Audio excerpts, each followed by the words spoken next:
Hello, I'm back from my time off and we're on to a new year and so much to cover.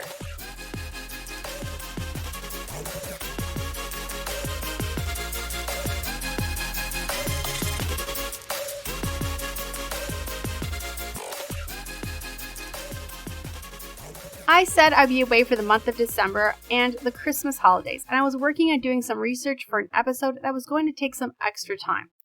Well, I do have most of that research ready for that episode, and it will be coming. However, Donald Trump blew up a terrorist, and we didn't go to World War III, so let's face it, we really need the history behind this news story. Before I do that, let me remind you to go to lauraleesiemens.com for more podcasts. The Church History Podcast tells the story of the church in chronological order. We started with the life of Christ, and we're all the way to the Inquisition. We have more podcasts like The Gift from God, our adoption podcast. We're going to have a new season this summer, but in the meantime, there's some great stories for you to listen to. We also have our Revelation podcast from Pastor Neil Sawatsky, who preaches through the book of Revelation. And starting in February, we have a brand new podcast called Speak for Life, all short 5 to 10 minute episodes answering questions about abortion and euthanasia. If you don't want to wait for the podcast, the video series is already on my website. We have a new podcast coming soon called Daily Bible Study. I'm going to go through some books of the Bible, chapter by chapter, and give you a little idea of what to expect from the chapter so you can go ahead and read it yourself. Alright, so now for the history behind the Iran news story of the week. Last year, Iran was in the news, and we began to hear little snippets of information about protests starting up in Iran. I tried to get some information from the news media, but they're basically silent on the issue. But more and more pictures and videos began to show up on social media. Then I saw the picture of a woman standing on a large box with her hair uncovered. She was waving a stick, and on the stick was her hijab. The picture stopped me. I had to look at it. This was bravery. The next day, I heard the woman was missing.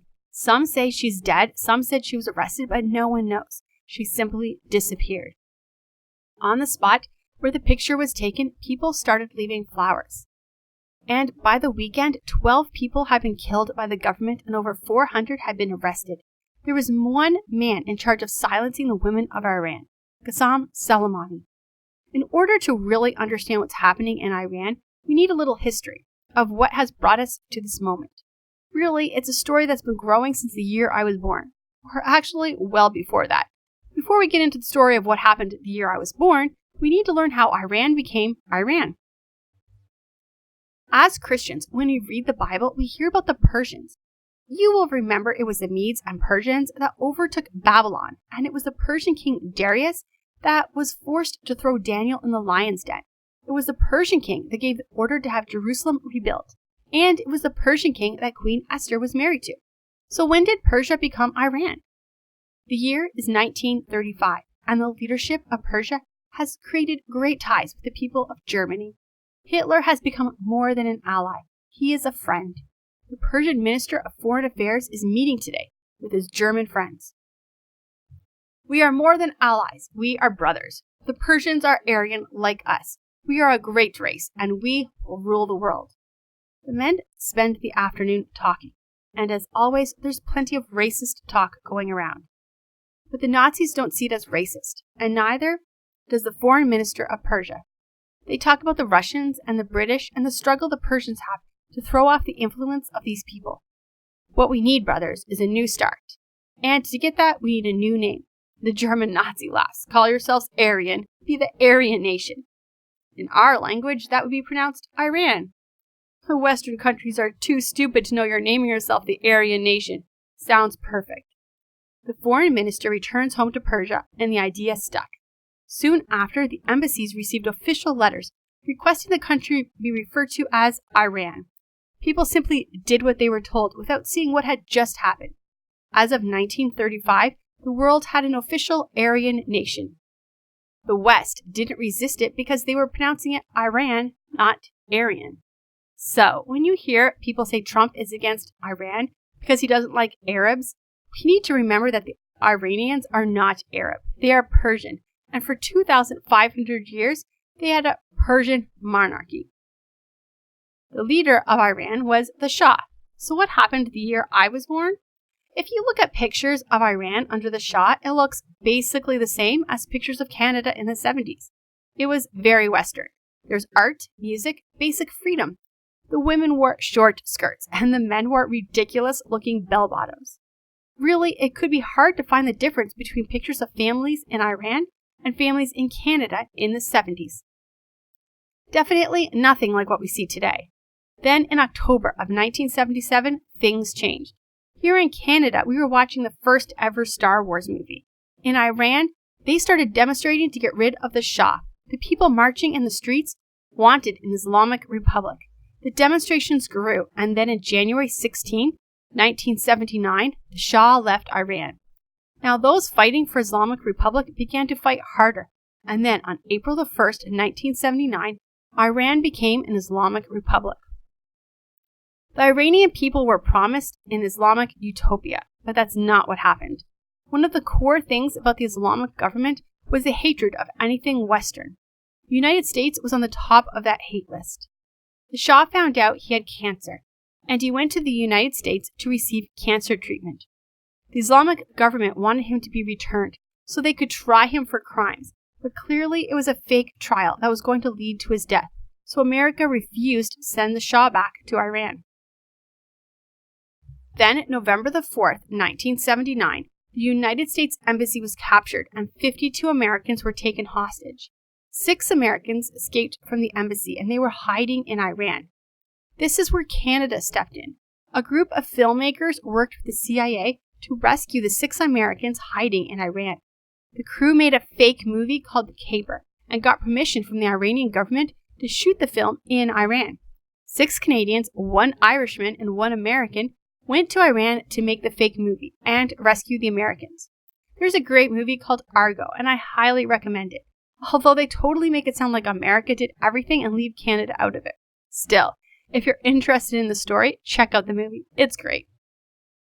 So the 5 were rescued, but the Iranians still held the 52 hostages.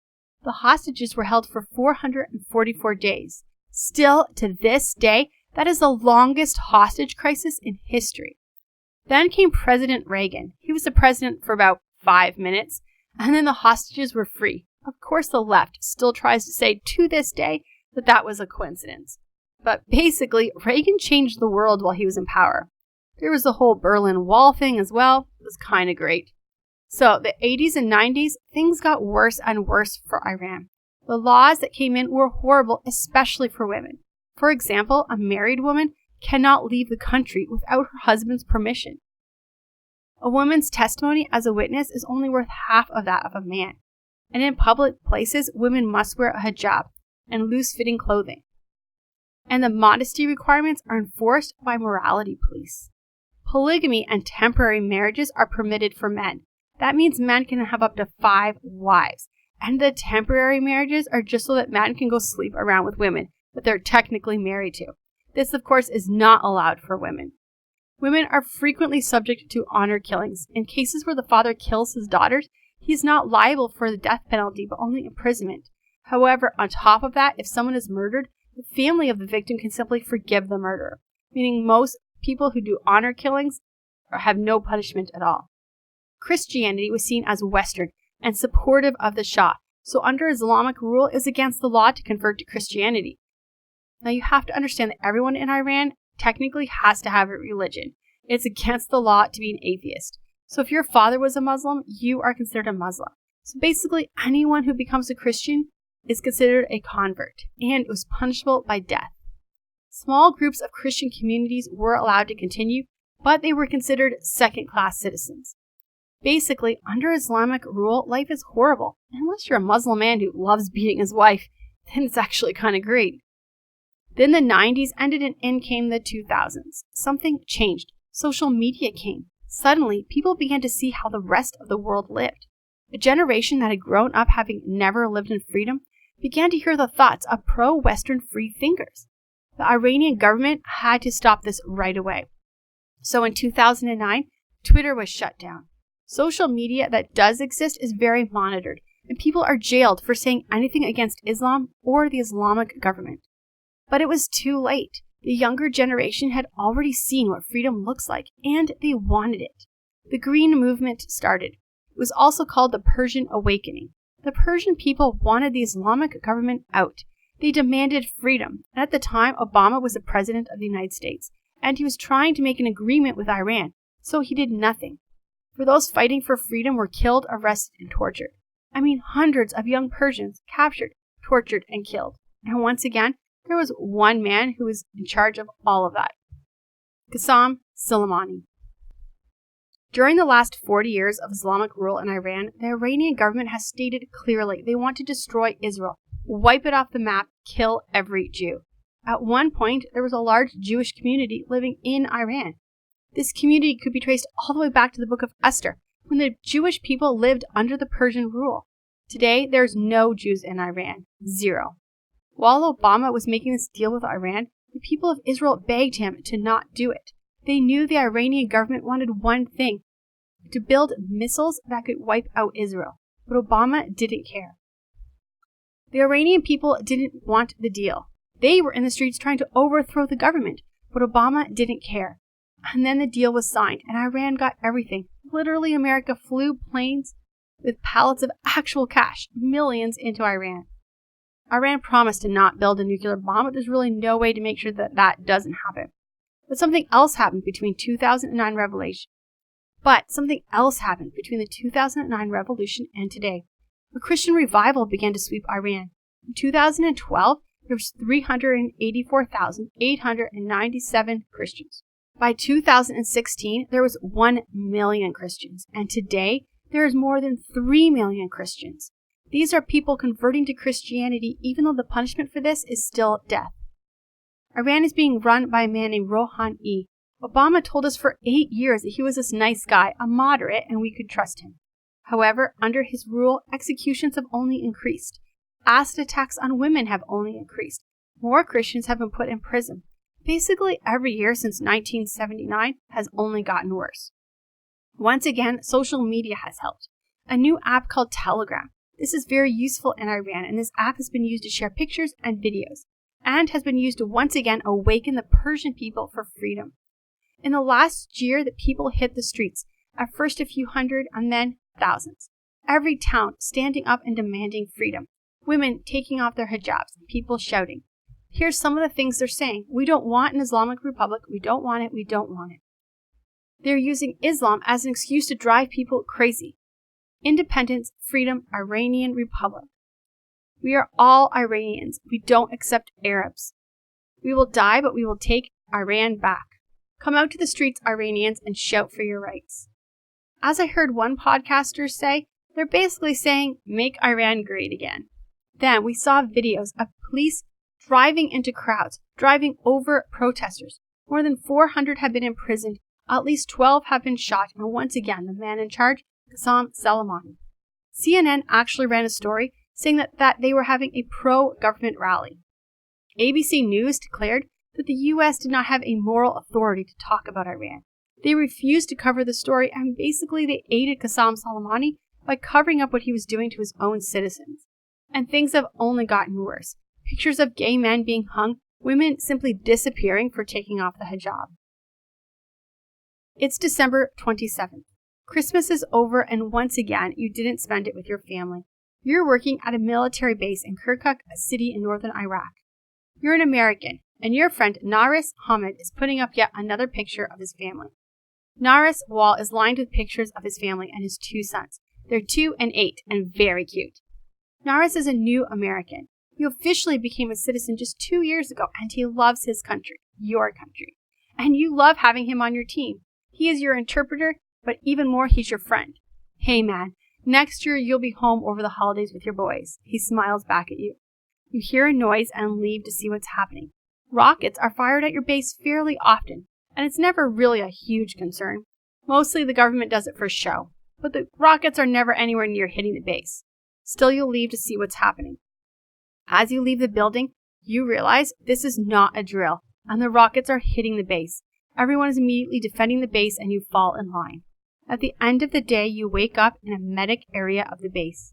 You have been injured, and there's a lot of other injuries. There's only been one fatality.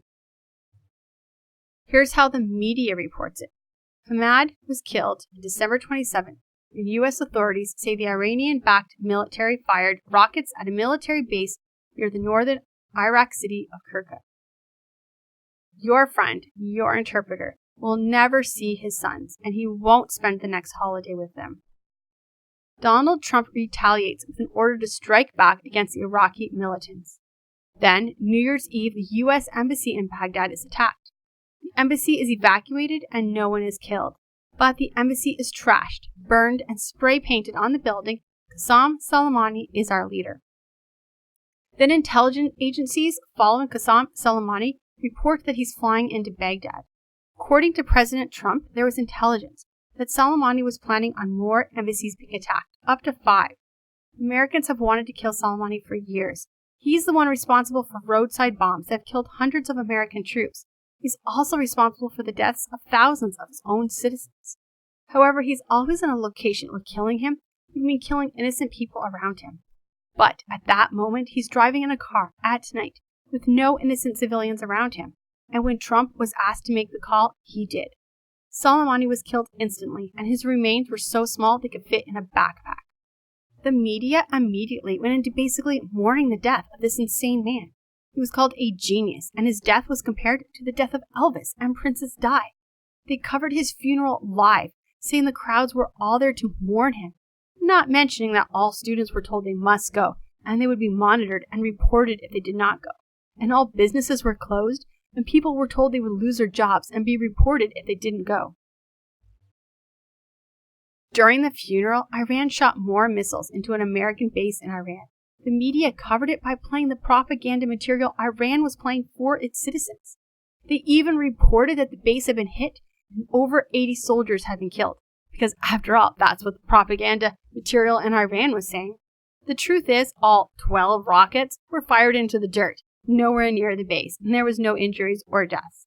It was a show for the people to tell them the government had done something without the government actually doing something. An Israeli said, "If we would have known that's all they were going to do to retaliate, we would have killed that guy years ago." Then news that Iran had shot down a passenger plane. Well, first we were actually told the plane had technical difficulties and crashed. That was as believable as Epstein killing himself. Then Iran admitted they shot it down, but it was a mistake.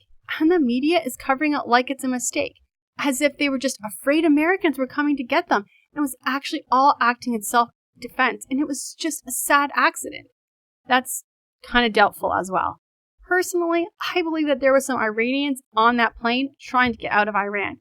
They probably had information, and the Iranians needed that information to knock it out.